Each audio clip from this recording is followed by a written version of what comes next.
How to appear offline on Discord. Hello and welcome back to our YouTube channel How to Tutorials.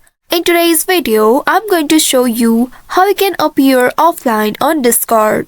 To appear offline on Discord, first of all, you will need to open any browser on your device and in the search bar type in discord.com.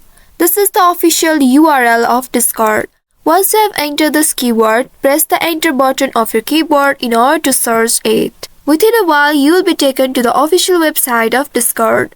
Once you reach to this page, here click on this Open Discord button at the top right and ensure that you are logged into your account. Once you are logged into your account, you will land on this home page. Here at the bottom left, you will be able to see your profile picture. Click on your profile picture and from this pop-up, here you will be able to see currently it is showing online. Once you move your cursor to this option, you will be able to see this more options and from this drop down, here you will need to select invisible.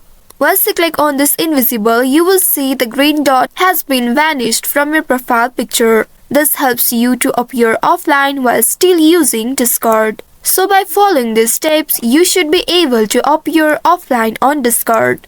I hope this tutorial was helpful. If yes, don't forget to like, share and subscribe to our channel. Also hit that bell icon to never miss any updates from us. Thank you for watching.